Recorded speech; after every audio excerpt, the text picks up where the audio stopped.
நம்ம எல்லாரும் ஓசி பஸ்ல போறோம்னு கேவலமா பேசிட்டு ஏசி கார்ல சொகுசா போற அமைச்சரு இன்னைக்கு முக்கியமான ஒரு வழக்குல வந்து சிக்கியிருக்காரு. 1 கோடி 2 கோடி இல்ல 28 கோடி வந்து ஆட்டைய போட்டிருக்காரு. அது என்ன கேஸ், யார் அந்த அமைச்சர், அவரோட வண்டவாளம் என்ன? இப்போ ஜூலி அவர்கள் வந்து கிட்னி திருட்டு வழக்குல வந்து சம்பந்தப்பட்டிருக்கதா சொல்லியிருக்காங்க. அது வந்து உண்மையா இல்ல உருட்டா? ஹாய், நான் உங்க தேவா. சோ வாங்க இத பத்தி டீடைலா தெரிஞ்சுக்கலாம். கே பொன்முடி அவர்கள் தான். எல்லாருக்குமே ஒரு வரலாறு இருக்கும். அந்த மாதிரி அவரோட வரலாறு என்ன அப்படிங்கறத ஃபர்ஸ்ட் பார்க்கலாம். அவர் வந்து ஒரு பேராசிரியரா இருந்திருக்காரு. அது மட்டும் இல்லாம முனைவர் பட்டம் கூட வாங்கியிருக்காரு. ஆனா இன்னைக்கு அவர் ஆபாசமா பேசுறதெல்லாம் காது கொடுத்து கேட்கவே முடியாது, அவ்வளவு கேவலமா பேசுறாரு. இவரோட அரசியல் பயணம் எப்ப ஆரம்பிச்சிச்சு அப்படின்னு பாத்தீங்கன்னா 1989ல தான் கலைஞர் கருணாநிதி ஐயா அவர்களோட நம்பிக்கைக்குரியவரா விசுவாசியா ரொம்பவே இருந்திருக்காரு. 1989ல ஃபர்ஸ்ட் விழுப்புரம் தொகுதியில தான் வந்து அவர் போட்டியிட்ட ஃபர்ஸ்ட் இதுலயே வந்து அவர் ஜெயிச்சிட்டாரு. அன்னைக்கு மட்டும் இல்ல, தொடர்ந்து 4 முறை வந்து ஜெயிச்சிருக்காரு. 1989ல இருந்து 2006 வரைக்கும்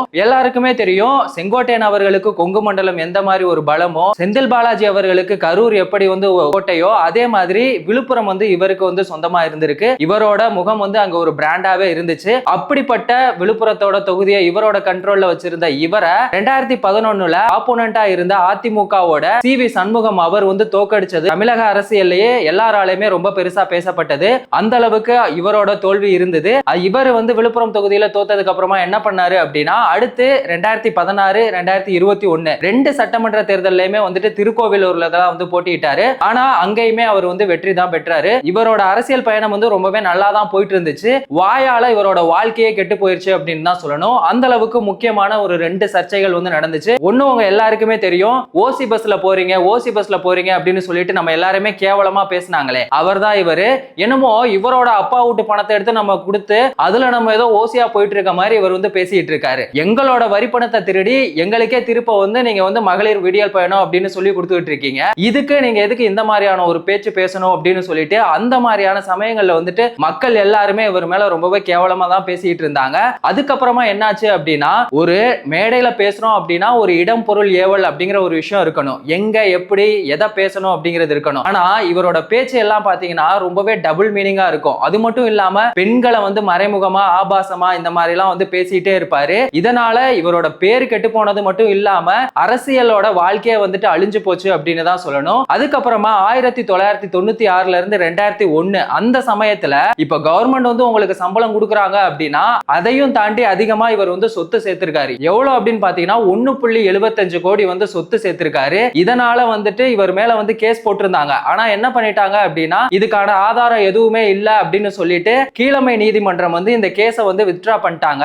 ஆனா லஞ்ச ஒழிப்புத்துறை வந்து இவரை சும்மா விடல. திரும்பவும் இந்த கேஸை வந்து சென்னை ஹைகோர்ட்டுக்கு எடுத்துட்டு போனாங்க. அது மூலமா இவருக்கு வந்து 2023ல வந்துட்டு இவரோட பதவியே வந்து விலகுற மாதிரியான ஒரு நிலைமையெல்லாம் வந்துருச்சு. இங்க ஒரு சட்டம் ஒண்ணு இருக்கு. அது என்ன சட்டம் அப்படின்னு பாத்தீங்கன்னா மக்கள் பிரதிநிதித்துவ சட்டம் அப்படின்னு சொல்லுவாங்க. 1951 ஆக்ட் படி ஒருத்தவங்க வந்து 2 வருஷத்துக்கு மேல ஜெயில இருந்தாங்க அப்படின்னா அவங்களோட பதவி வந்து பறிக்கப்படும் அப்படிங்கிற அந்த ஒரு சட்டத்தினால இவரோட எம்எல்ஏ எம்பி 2 பதவியுமே வந்து பறிக்கப்பட்டது. அது மட்டும் இல்லாம இன்னொரு முக்கியமான ஒரு விஷயம் என்ன அப்படின்னா, இப்போ இவர் என்ன ஒரு முக்கியமான வழக்குல சிக்கியிருக்காரு அப்படின்னா, மணல் திருட்டுல வந்து இவர் சம்பந்தப்பட்டிருக்காரு அப்படின்னு வந்து சொல்லியிருக்காங்க.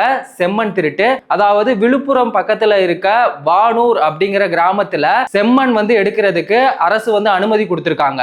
அவர் என்ன பண்ணிருக்காரு அப்படின்னா, இவரோட மகனான கௌதம சிகாமணி, இவரோட ரிலேட்டிவ், அவங்க எல்லாருக்குமே வந்துட்டு இந்த மண் எடுக்கிற அந்த குவாரி கான்ட்ராக்ட வந்து கொடுத்திருக்காரு. அரசு வந்து இவ்வளவுதான் மண் எடுக்கணும் அப்படின்னு சொல்லிட்டு ஒரு அனுமதி வச்சிருக்காங்க. அது எவ்வளவு அப்படின்னு பாத்தீங்கன்னா 3 அடி வரைக்கும் தான் வந்துட்டு மண் எடுக்கணும் அப்படின்னு வந்து சொல்லியிருக்காங்க. ஆனா இவங்க என்ன பண்ணிருக்காங்கன்னா, அரசு சொன்னதை விட 150ல இருந்து 200 அடி வரைக்கும் மண் வந்து எடுத்திருக்காங்க. அதாவது 2.5 லட்சம் லோடு லாரியை வச்சு மணலை வந்து நைட்டோட நைட்டா வந்து திருடி இருக்காங்க. இதனால கவர்மெண்ட்டுக்கு எவ்வளவு லாஸ் ஆயிருக்கு அப்படின்னு பாத்தீங்கன்னா 28,36,40,600 ரூபாய் வந்து லாஸ் ஆயிருக்கு. இதனாலையும் வந்துட்டு இவர் மேல வந்து கேஸ் போட்டிருக்காங்க. அந்த கேஸுக்கான ஒரு டேட் தான் வந்து இப்ப சொல்லியிருக்காங்க. ஏப்ரல் 2ஆம் தேதி இதுக்கான தீர்ப்பு வழங்கப்படும் அப்படின்னு வந்து சொல்லியிருக்காங்க. இது ஒரு பக்கம் இருக்க, இன்னொரு பக்கம் என்ன ஆச்சு அப்படின்னா, இவர் இந்த மேடையில வந்து ஆபாசமா பேசுறது, இதனால அது வந்து ரொம்பவே கான்ட்ரோவர்சியா போச்சு. அதனால முதலமைச்சர் மு.க. ஸ்டாலின் அவர் என்ன பண்ணாரு அப்படின்னா, இவரை வந்து பதவியில இருந்து கடந்த ஏப்ரல் 2024ல வந்து கட்சியோட பொறுப்புல இருந்து நீக்கினாரு. ஆனா திரும்பவும் அவர் நவம்பர் மாசத்திலேயே திரும்ப கட்சியில வந்து சேர்ந்துட்டாரு. இப்போ இவர் கட்சியில என்ன பொறுப்புல இருக்காரு அப்படின்னு பாத்தீங்கன்னா வனத்துறை பொறுப்புல வந்து இருக்காரு. ஆபாசமா பேசி கட்சியில இருந்து நீக்கப்பட்ட ஒருத்தரை திரும்பவும் முதலமைச்சர் ஸ்டாலின் அவர்கள் வந்து கட்சியில சேர்க்கிறது எதுக்கு அப்படின்னு தெரியல. இவர் என்ன பண்ணிட்டு இருக்காங்க அப்படிங்கறதே புரியல. ஏன்னா மக்களை வந்து ஓசி பஸ்ல போறாங்க அப்படின்னு வந்து இவ்வளவு கேவலமா பேசுறாரு. பெண்களை வந்துட்டு மரியாதையே இல்லாம ரொம்ப ஆபாசமா பேசுறாரு. டபுள் மீனிங்ல பேசுறாரு. இப்படிப்பட்ட ஒருத்தரை வந்து திமுக வந்து கட்சியில வச்சிருக்கிறது எதுக்கு? தேவையே இல்லாதது. மு.க. ஸ்டாலின் அவர்கள் எதுக்காக இப்படி ஒரு முடிவு எடுத்தாங்க அப்படின்னு தெரியல.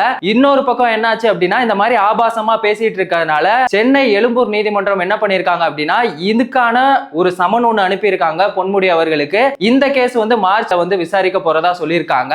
இப்படி ஏகப்பட்ட பிரச்சனைகள் இவருக்கு போயிட்டு இருக்க, இவர் திரும்ப வந்து இந்த தேர்தலில் போட்டியிடுவாரா அப்படிங்கறதே வந்து சந்தேகமா தான் இருக்கு. இப்படி ஒரு அமைச்சர் வந்து போட்டியிடலாமா அப்படிங்கிற உங்க கருத்தையும் மறக்காம கமெண்ட் செக்ஷன்ல சொல்லுங்க. இன்னொரு பக்கம் எல்லாராலுமே சோசியல் மீடியால பரபரப்பா பேசப்பட்டு இருக்க ஒரு விஷயம் என்ன அப்படின்னு பாத்தீங்கன்னா, நம்ம பிக் பாஸ் ஜூலி இருக்காங்கல்ல, விஜய் அவர்களை கூட ஜல்லிக்கட்டு அப்படிங்கிற அந்த ஒரு வார்த்தையை வச்சு பயங்கரமா விமர்சனம் பண்ணிட்டு அதனால விர்ச்சுவல் வாரியர்ஸால பயங்கரமா அடி வாங்கினாங்கல்ல, அவங்க வந்து கிட்னி திருட்டுல வந்து சம்பந்தப்பட்டிருக்கதா இப்ப சோசியல் மீடியால எல்லாருமே சொல்லிட்டு இருக்காங்க.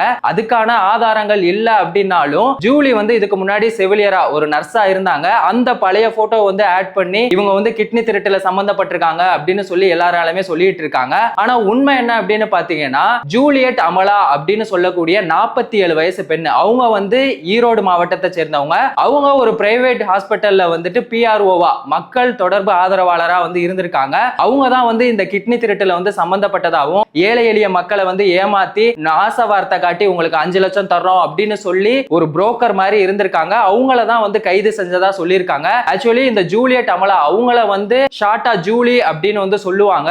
சோ அதனால அந்த ஜூலி தான் இந்த ஜூலி அப்படின்னு தப்பா புரிஞ்சுக்கிட்டு இப்ப பிக் பாஸ் ஜூலி அவர்களை வந்து எல்லாருமே விமர்சனம் பண்ணிட்டு இருக்கதாவும் ஒரு பக்கம் சொல்லிட்டு இருக்காங்க. சோ நம்ம உண்மை என்ன அப்படிங்கிறது தெரியாம அவங்க மேல தேவையில்லாம பேசுறது ரொம்ப பெரிய தப்பாயிரும். வெயிட் பண்ணி பார்ப்போம் ஜூலி இது சம்பந்தமான வீடியோக்கள் எதுவும் போடுறாங்களா இல்லையான்னு. அமைச்சர் பொன்முடி அவர்களை பத்தி நீங்க என்ன நினைக்கிறீங்க? அவர் வந்து திரும்பவும் தேர்தலில் போட்டியிடலாமா? பிக் பாஸ் ஜூலியை பத்தி நீங்க என்ன நினைக்கிறீங்க அப்படிங்கிறதையும் மறக்காம கமெண்ட் செக்ஷன்ல சொல்லுங்க. வேறொரு வீடியோல வேறொரு கண்டென்ட்ல நம்ம திரும்பவும் சந்திக்கலாம்.